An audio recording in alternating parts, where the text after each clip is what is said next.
people start an online course and then they ditch it after a year. I have literally had this online course for now 6 and a bit years. I've just kept on going. I'm hiring full-time staff. I'm hiring a lot of freelancers and I'm only working a few hours a day. What would you say to them if they came to you and said, should I, shouldn't I? What would you tell me? Stop worrying about the actual course. People put so much effort into the actual course, but the course is really the least of your worries.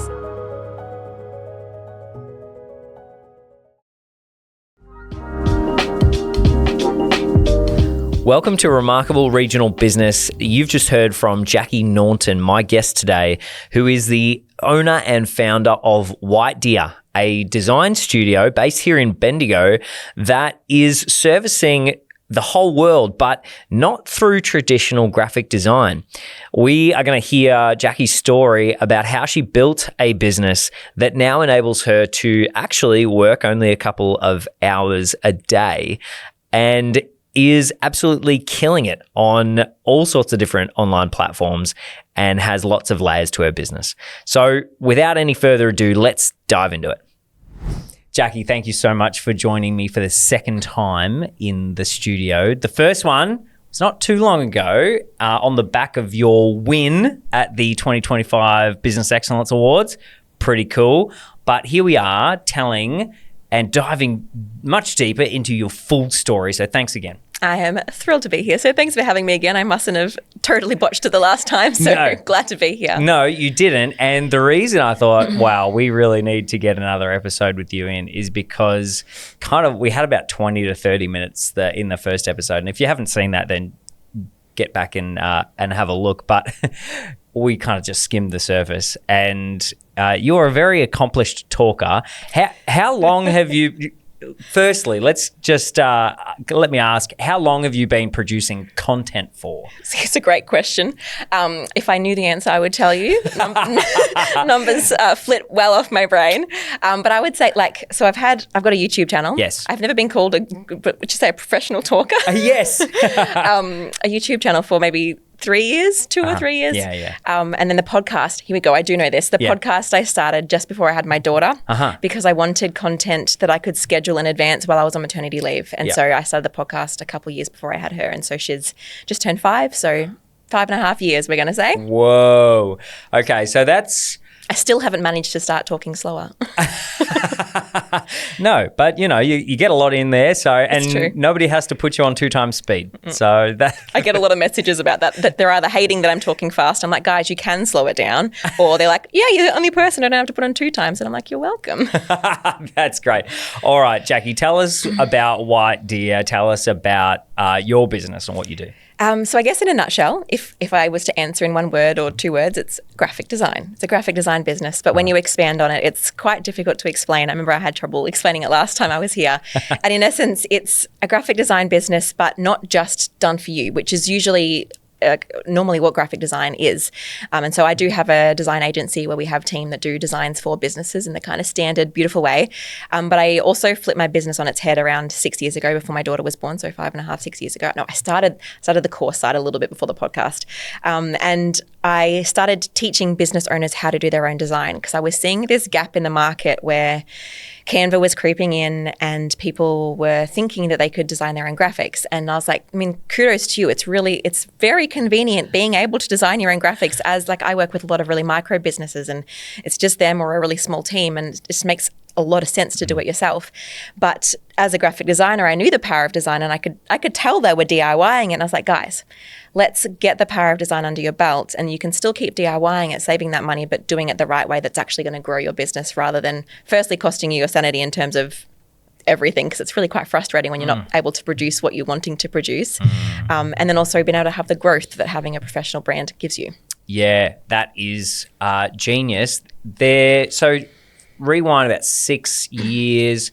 When did you actually start creating those courses? So I've had my business for around 12 years now, I think. And so for the first 6 years, I was doing the classic done for you stuff.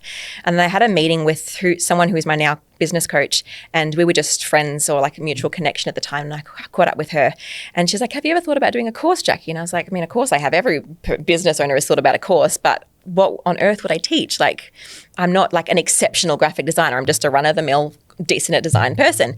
And there was nothing else that I felt that decent at. And she's like, what if you teach design to business owners? And I was like, I mean, isn't that not career suicide? Every designer is going to hate me for doing this, because even still, like, the mindset has changed a lot since in the last 6 years. But even then, and even now, even then, it was like, I'm a people pleaser. And so when I was like teaching design to business owners every year, every graphic designer is going to hate me. And I still get comments on my Facebook ad saying, you need to hire a professional. And I'm like, well, you don't really, but okay.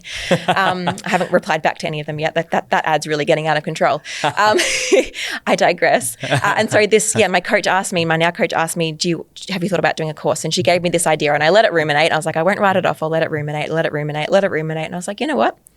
This actually could really be really fun. So I started the whole process, and starting an online course is an interesting journey because it's not just make a course. Anyone's made a course, and making a course is the easy part. It's a promotion that's a tricky part. And so thankfully I decided to start coaching with her. So she told me the process, and it was this whole convoluted, like, run a freebie and then run a masterclass and then launch the course. And I hadn't even written the course by the time I launched it and sold it. I ran a masterclass for the first time ever and started growing my email list and doing all these online marketing tactics that I didn't really have a clue about. Thankfully, I think about a year earlier, I had got another business coach and she'd got me to start an email list. So I wasn't starting from zero, but I was starting from only a couple hundred. And at that point, I ran this masterclass and then 55 people joined this online course. And I was like, what? I was blown away. I think my coach made me have this giant goal, and I hit the giant goal, and I was like, what on earth is happening right now? And I remember I ran the masterclass from the timing didn't work out, and I was on a family holiday in Tasmania, so I was just running it from our accommodation. Not that my office was anything fancy back then anyway, so it didn't really make a difference. I've got like all these purple things set up in there now, which is totally different. But back then I just sat at my laptop during this family holiday and spoke for an hour about how you can be your own graphic designer, and then sold this course that I hadn't written yet. And then it worked amazing. So the way I did it at the time was I did a live launch, and I live created the course week by week. So people would jump on every 4 weeks, once a week for 4 weeks, and I would present a live class to them. And then after that, I took the course and I made it what's called evergreen. So I recorded all the lessons and redid everything, and it's all sitting there now that people purchase. And that was fast forwarding a lot of information just there, but it was this journey of never thinking I would do an online course to being like, this could be really useful. And one of the main reasons I wanted to do what's called, I guess, passive income, I always say in quotation marks, is because I was knowing that I wanted to start a family soon, and I wanted to be a mostly stay-at-home mum. But when you're swapping time for money as a service-based graphic designer, that's just not feasible. So I was like, I'm going to need a different business model, and this turned out to be it. Wow. So I'm sure everyone listening has heard a bunch of ads or promotions about, how to create an online course. I actually remember part of that rumination that you had, that period of thinking about it. We caught up for coffee at the car somewhere. And I distinctly remember it because you said, look, I'm thinking about this. I've got this business coach that's, and we had created an online course for another business. And so you're picking my brains and I just remember thinking, you've got this, like you'll smash it. But it's pretty cool to have been there and heard the thought process. And then I remember hearing about your first launch and it went really well. And I was like, yeah, no worries, you will destroy this. But everyone's heard of, this is a good idea. It's a good way to go. Did the business model actually service what you needed it to? And what was the difference between your expectations and the reality? This is such a great question, because it wasn't all glitter and shiny, beautiful money coming into my account when I was sleeping, which does happen. But it took some people start an online course and then they ditched after a year. I have literally had this online course for now 6 and a bit years. Wow. And I've just kept on going, and it's still not selling the way that I want it to. Wow. But I feel like this week has been really good. So I always tell myself, this is the week. Because what happened was, I mentioned this last time as well, when I did that first launch, it went really well, but my second launch flopped. I think I got like 5 people in because I'd already exhausted my audience and I hadn't spent time building it back up. And so it was at that point I realized I have to build it back up my audience. But it's not just about doing that. Even there's so much to this. Yeah. Even building up your audience is great, but if they're not what we call really warm and really interested and ready to purchase, they're still not going to purchase from you. And like, even if I was running Facebook ads to this lead magnet and getting people in, there's only a very, very small percentage of those people that will be ready to purchase. Yeah. And so I kept on running ads. I kept on promoting myself. I started a podcast and started doing all these things. And then eventually, so when I worked with my coach, for that season, it was just like a window, like a package that I did with her, and then we finished. And then I got pregnant with my daughter and I was like, I need another coach. And then this lady online was like, make thousands of dollars and retire your husband and do all these things. And I was like, that's the dream, even though my husband does not want to retire. I just wanted to make money in the business. Yeah. And so I was pregnant and I joined this lady's course, and she was in the US. And I was up at like 3 a.m. in the morning, joining these silly online calls, being pregnant and wildly tired, trying to work out how I can scale this online course. And it didn't work. Oh no. And I spent so much money on this lady. And it was really disheartening. I was spending money on Facebook ads. I was trying to scale it, but there was just, I don't know if it was her. I don't know if it was a method of their support system or if it was me or what it was. But in the end, I had Marley and I didn't, the course wasn't where I wanted it to be. I had giant goals and the course wasn't there, but it wasn't failing. And so I just kept it on the back burner and I kept on doing what's called, so there's 2 ways to do a course. As I said, live launch, where you actively are showing up on my Instagram all the time and sending out emails to everyone all the time saying there's a live launch of this course, like there's a sale, buy now. Or there's evergreen. And evergreen is where it's kind of selling on the back end. Like, you're not actively promoting it on the front end of your business. You're like kind of doing a back end funnel and people are purchasing it there. And so that's what I really wanted to get going, because I didn't want to be live launching with a newborn. So the evergreen launching wasn't working the way I wanted. I did set up some back end systems though in that process that I do still use today. So nothing is ever wasted. Yeah. But I did have to keep live launching. And so once I was feeling up to it after I had my daughter, I kept on doing the live launching. And that went fine. It was good. And then again, the old coach that I originally worked with that gave me the idea for the course, she was like, hey, do you want to come work with me again? I was like, I mean, I would, but things are not going great money-wise right now. Like, the course isn't bringing in what I hoped and this and that. And she's like, well, I've got another idea for you. And that's when she gave me the idea for another program that I still run today called the Co-Creation Design Club. And it was more of because she's like, Jacqui, you've got all these people that are purchasing from you, but they're not, you kind of have to keep getting, there's a volume problem here, and volume is hard. You have to spend a lot, you have to have a big ads budget, and I didn't have a big ads budget. And so she's like, why don't you sell to the people you've already got this higher touch program? And so instead of giving them an online course, so this online course has like a level of support. You get a little Facebook group for a year and you get monthly calls with me, and it's really great. But some people want more. And so I would charge more for a higher touch program, where at the time I started, it was like an 8-week, I'd be like your creative director. We'd design things together in a small group capacity. So I launched this program instead, and it went really well. Like, I launched it, and then it was great because people that had already purchased from me were like upsold into this program, or people that didn't quite like the DIY model was like, this is kind of like a nice in between. And so it was kind of this thing of like, the course isn't doing what I want. How can I fix this? Because I've tried to fix it and it's not fixing. And so I guess that was when my daughter was only a year old. I've got ads that I made for that are of me, like, I used her, and like I used the back of her head in like the video. I was like brushing her hair, and I was like giving all these analogies of why design and brushing baby's hair was related. It made sense at the time.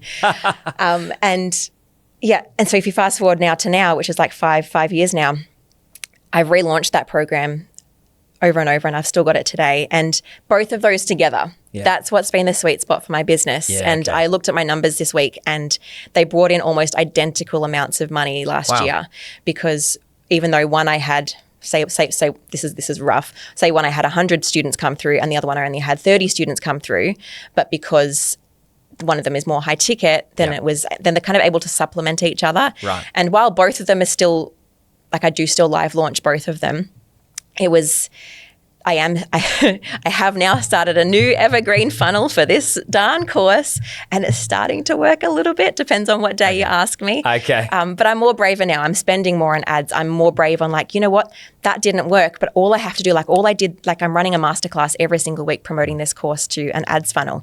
And it hadn't been working amazingly. But this week I just changed a couple of ways that I said something in the masterclass, and I've made double the sales this week than I did the previous week. Oh, wow. And so it's just little tweaks. Sometimes we think we need to overhaul everything. We need to make a brand new course. We need to change the way we market altogether. We need to ditch that whole thing and change, just start again. Yeah. But sometimes it's just the little tweaks that feel really boring, and those tweaks can make all of the difference. It's just about sticking it out and doing, I've been doing tweaks. I've been running this funnel all of 2026.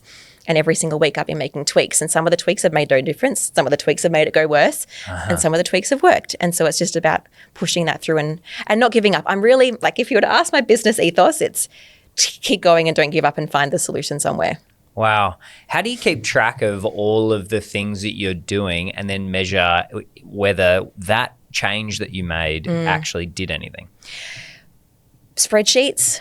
I really don't like numbers, but my coach makes me track things. And so I've got this big spreadsheet that tracks how many people signed up for the masterclass and how much we spent on ads that week and how many people purchased. And I have people coming from YouTube to join my masterclass. I have people coming from my Facebook ads. And so I check if they purchase from YouTube or they purchase from my Facebook ads, because they're very different. One's cold and one's warm. And then tracking email open rates and checking how many people came live to the masterclass, how many people stayed for the masterclass, how many people watched the replay of the masterclass, how many people stayed watching the replay of the masterclass, and all those things. And so last week I was changing the emails and checking if that got a bigger click-through rate. And this week I changed the messaging inside the masterclass and checking if that got a higher purchase rate off the back of the masterclass. And so just watching things and checking things, and also just gut. Yeah. So it's a lot of tracking and on micro kind of figures. Yeah. And so click-through rates and this platform as opposed to that platform. Yeah, sign-ups. If someone hits the masterclass sign-up page, what percentage are then signing up for it, and then what percentage of signing up are they coming, and then all the things. And so from when you started, I know numbers is not the not the ideal questioning here, but in terms of how long it took to feel like it was fulfilling what you needed to, as you wanted to at the start, be mostly a stay-at-home mum, but provide a level of income that you enabled that. Or how long did it take to feel like that was actually getting runs on the board? You know how your expectations always change? Yeah. And so I feel like if I had have looked at even 2 years in, when it wasn't where I wanted it to be, even if I had have looked at that 2 years prior, I would have been like, wow, that's incredible. Yeah. So it's always grown. Every year it's been growth on growth on growth on growth. And I'm always been very conservative. Yeah. If spending Facebook ads, sometimes I'm not making money on my Facebook ads, but I'm not losing money. Okay. Yeah. I'll cull things back if it's obvious it's not converting. And so because of that, I think it's been able to continue to grow. And then I pivot. If the evergreen funnel wasn't working, I'd throw in a live launch, and I know that I can convert on the live launches. And if I'm not getting a new audience in, that's when I start the podcast, or I start YouTube, or I start different things to make it work.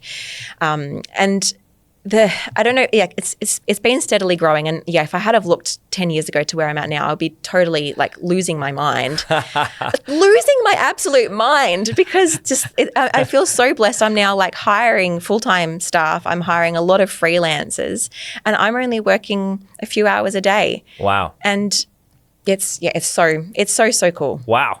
That probably would have been a couple of dream level iterations above what you started with, right? Exactly. And so it's definitely, I think it's met, I'm not at the giant goals I set when I joined that $20,000 coaching ladies program. Yeah. But I have achieved incredible things that, I think previous Jacqui would be, going so proud of. Yeah, I love that.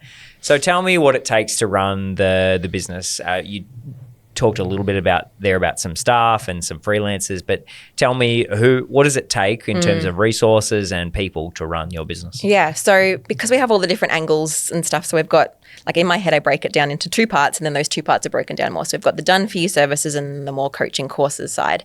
So the done for you services I don't touch pretty much at all, apart from a weekly meeting with my main team member. So I have a full-time staff member that runs pretty much my whole design studio, and she then manages 2 other freelance designers underneath her. We've got 3 design team and they're all incredible. And then I have my coaching side, and that obviously takes a huge level of marketing. So I'm doing 2 YouTube videos a week, which includes 1 podcast.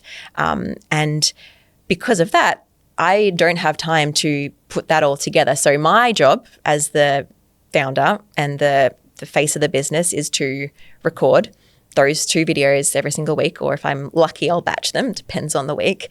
And then I don't do anything else with them. I send them to my team. So I send them to, I hired a content repurposing manager, I call her, last year. She's like, she freelances, or she contracts to me. She's a business and she does that for her business, and I pay her money to do it for me. I forgot what that's called apparently. Yeah. And so all I do is I send her my video, and then she assigns that to my video editor. Okay. And she then assigns that to, I have one of my graphic designers in the studio. She also does a lot of my design. So she goes through and she puts my video through AI, and she plugs out like, oh, this is what we're going to do for the carousel post. And so I'm posting 1 to 2 times every day on social media, but hardly any of that is me actually doing it. I'm proofing everything, but beyond that, it's my thought leadership from recording the video and that being all of my own words. And then we just take that and break it up for different pieces of social media. So it's carousels and reels and posts and blog posts and Pinterest pins and LinkedIn posts and all these things that come out, but I don't do any of them. Wow. And so she creates the content for those, and then she assigns it to my designer, and then she designs, my video editor edits, and then I proof both of those, and then she assigns it to my VA, who then schedules it all. Wow. So she's like a content manager. Yeah. It's so great. And I worked out she was saving me like 12 hours a week, which is a lot when I wasn't trying to work very much. And so I think that's most of my team. Then my mum, she helps me with my bookkeeping, accounting, and payroll, which, thanks, Mum. Perfect. Honestly, as we said, I'm not great at numbers, so I am so grateful for that help. I love it. It sounds like you've been able to build the business around what your strengths actually are and what you're able to nail, and then fill the gaps. I mean, that's kind of the dream, right? Is to know what you want to do, and then find the people that can help with the bits you don't want to do, or the bits you're not rocking at. Yeah, or the bits you just don't have time for. I would love to make my own socials, but I can't. Nah. So we don't. Apart from I do about 2 or 3 posts of my own a week, and the rest is the team. Wow. And so when you're looking over the life of this business, what do you think has been some of the moments where you've really taken a moment to say, well done, well done, Jacqui? What do you hold up in your memory as real wins throughout your journey? Some of the big ones have been after a live launch that's gone really well. Like when I relaunched the Co-Creation Design Club after I had my son, and I launched it as a new model, and it's more of a rolling 6-month model rather than an 8-week model. And that first launch went really well. And just after those things happening, like I just launched a new thing, or I relaunched something, and it actually went well. People actually liked it. All this hard work we did behind the scenes and put it out there, it landed. And so my coach always encourages me to celebrate. So whether that's going out for dinner or getting a massage or just doing something little to just be like, good job, because not many people are seeing, I don't have all of my team work remotely. We're not just all hanging out with the big same goal together and having big parties. They're all managing their own thing. Which I forgot to mention, really important. My full-time designer is also a coach in my programs, which means that it takes a lot out of me for getting back to replying to people inside my programs, giving feedback and stuff. Love that. I realized that was a big time suck for me, and I was letting people down by not replying quick enough because I'd only work a couple hours a day, and then the kids would need me, and then I couldn't reply at all. And I'm like, guys, I don't want to let you down, but also this is just Vanessa is just as good at design as me, so there's no harm in me letting her reply to you. And so that's been a big game changer this last 6 months. That's great. When we're talking that launch did well after the restructure and the new thing, what does well look like? What does a good launch look like? A good launch, I always set a goal. Yeah. So I always set a good, better, and best goal. And so good is cool. We did a good job. We made money. This is going to be worthwhile. My time to actually run this course through or run this program through. I'm not going to be working for $10 an hour kind of thing. Yeah. And then so if it hits a good goal, I'm like, cool, good job. But if it hits a best or a better goal, I'm like, oh my goodness, life is amazing. So usually I'm hitting a best goal, or often I'm hitting a best goal, not all the time. And yeah, when that happens, I'm like, cool, this is really great. And so sometimes it'll be like 30 new students into this program that's relatively high ticket, and you've got now recurring revenue for the next 6 months. So you're like, okay, cool, I can relax a little bit now. Ooh, yeah, how good would that feel? Yeah. I'm living vicariously through you. 30 new clients. That's so cool. What would be your advice to anyone thinking, I'm going to dip my toe into the course landscape? What would you say to them if they came to you and said, should I, shouldn't I? What would you tell me? Stop worrying about the actual course. People put so much effort into the actual course, but the course is really the least of your worries. It's the marketing side and making sure that you've got the right angle to share to people, because even till this day, after promoting this course for 6 years, I still have trouble convincing people to buy it, because I get stuck in this idea of like, guys, this is an amazing course. Like, I know this is amazing. I recorded it in a studio and it's got all this great stuff, and I've been doing this stuff for 12 years and everything in here is incredible. But that doesn't sell a course. People don't buy it because I'm excited about it and because I think that they need it. They buy it because they feel that they need it and they know it's going to grow their business. And so, or whatever your course is growing or helping someone with. And so really not being afraid to get into marketing. It's going to need to happen, because even if you have a course that's $40, if you want to make $1,000 in a week, I don't even know how many you would have to sell because I'm not great at math, but it's so many sales. 50. And great, let's say 50 over and over and over again every single week just to make that money. It's definitely not 50. No, it's 500. You and I are both not great at maths. We should never run a business together. It would be bad. Guaranteed. But it's just this. It needs a high volume, and then if you are selling a course that's $2,000, you need a different level of marketing to be able to convince people to want to spend $2,000 with you. And so, don't be afraid of marketing. Yeah, don't worry about your course. And lots of people build the course and then they try sell it. But I really do love the model that I did at the start, where I outlined the course. I knew exactly what I was going to teach, but I didn't actually put together the lessons until like the night before I was presenting it, and that was helpful for two reasons. Firstly, it was kind of like a beta round of the course almost. Like, I had proven to myself that there was a need for this. And it also meant that as I was writing this content, I had exact people in my mind who had purchased the course that I knew who I was speaking to. Like, I was like, I've just got a social media manager that's just joined. What kind of stuff would she need to learn? And so it wasn't just this random idea. It was, I'm speaking to direct people here, and I can create stuff that I know is actually going to help people, and I can iterate it. Like, if I present this course one week and the first lesson, and then I find that people weren't clicking with it, I can tweak it for the next week. I haven't just recorded this whole course to realize it doesn't land. And that doesn't suit everyone's personality. Like, some people are like, I know I could never do that. I'm like, I used to be a planned person. Somewhere along the line that disappeared. And I don't know if this was part of it, of where I just had to let it go and think, all right, I need to think of my overall messaging. I need to think of my overall marketing. And I was talking about doing your own designs for months before I even mentioned the course. Right? I put together a freebie that was like 5 mistakes you're making when you designing Canva or something.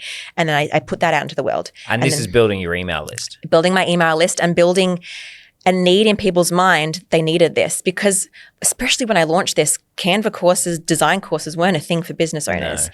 And so I had to do a lot of education to teach people that they had a gap that I could fill. Like, if people don't realize they're producing bad graphics for their business, they're not going to purchase from me. They need to realize that the graphics aren't performing, that the business isn't growing, and design is the reason. And then they'll buy from me. And so working out what people's real struggles are to then put that into a way that they can want to buy from you. So doing the freebie, and then for me, it's running a masterclass or a webinar to kind of really warm people up and share a lot more help and a lot more kind of showing them where their gaps are and saying, I can really help you. Here is the solution now, not I created a course, you should buy it from the get-go. That's likely not going to work. Yeah, and you've kind of already answered my follow-up question, but when we're talking about marketing, you said you being excited about the course and you telling everyone why it's a great course, it's not going to sell a course. What have you found does sell a course? It's really just getting into the mind of your ideal client and your ideal customer, and realizing that they're not where you are. Like, I still struggle with this. I'm like, oh, surely you all know this random Canva hack. And people are like, oh, I'm like, you're using Canva every day. How do you not know this? But it's because I'm living and breathing it. Like, that's why they don't know it. They're not me. Yeah. And so realizing where your audience is at and the knowledge gap. And the knowledge gap isn't just the knowledge gap of what you're going to teach. The knowledge gap is also the understanding gap of that they need what you have to offer. And so I think before I started this course and before I started my club as well, I interviewed people. I sat down with, I think I just put a message up on my Instagram saying, are you free for a Zoom call? Here's a link to book in a 10-minute chat with me. And I might have given them like a Canva template as a thank you or something. And I just picked their brains. I'd say, what's your biggest problem with design? How do you feel about using Canva? Cool. How are you struggling to grow your business? Blah, blah, blah, blah, blah. Yeah. And asking those questions just helped me get to understand what my audience's actual problems were. Because more than likely their problem isn't, and sometimes it is, Canva's annoying me, and sometimes it is that, but sometimes it's, my business isn't growing and I can see that it's their design and brand that's the problem. But if they can't see that, they don't know what the problem is. And so there's a lot of, talking to your audience and working out how you can communicate that they actually have a problem and that you can help them. And do you find sometimes that their felt need is different to their actual need? Yeah, definitely. And a lot of the time a marketer is actually not like, they're not actually even telling people that their thing is the solution. They're kind of telling them what they think is the solution, and then they're giving them the real solution once they join. Yeah. Which isn't tricky, but it's like if I've got my kids and if they wanted to eat broccoli and they didn't like broccoli, I might say, this is a green tree, and that's what they want. But then they're actually eating the broccoli, which is what they need. Yes. It's a bad example, but no, that's you get good. what I'm saying. I've actually used that specific example with broccoli. Do you know another tip for you? Yeah, if you're having trouble with kids eating fish, call it beach chicken.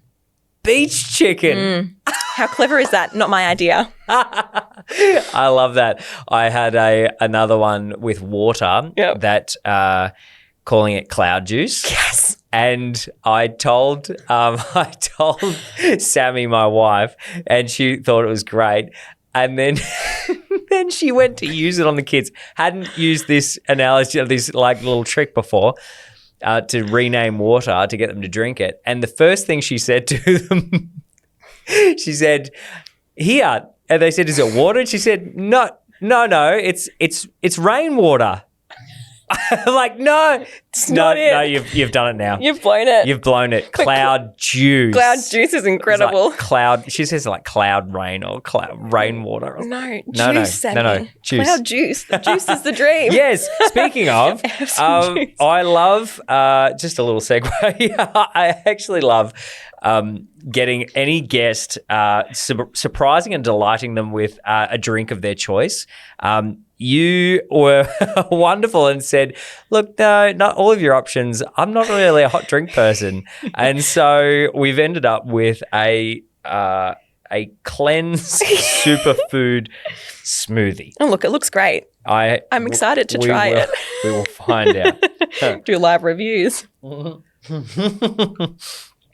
Okay. So that's marketing. Getting actually into the mind of your ideal client and then working out what they think they need and what they actually need to solve the problem that they may or may not know they have. Correct. Nailed it. Oh my golly. Nailed it. Wow. So talk about complicated. And you said before that like you're almost 6 years in and still iterating on that, right? Yeah. Has your ideal client ever changed?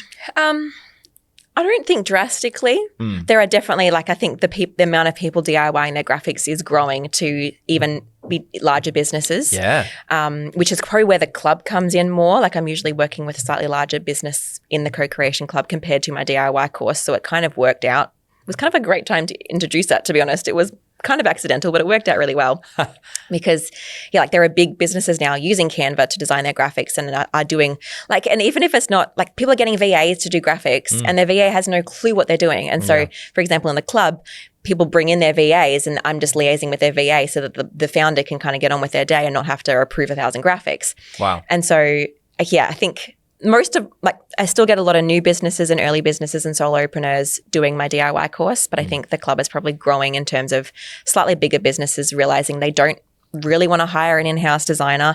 They've got their VA doing things, but their VA is kind of letting them down, so kind of equipping them instead. Hey, sorry to interrupt, but that is the end of part 1. Part 2 is already released though, so head on over, click next wherever you're listening or watching to this episode and enjoy.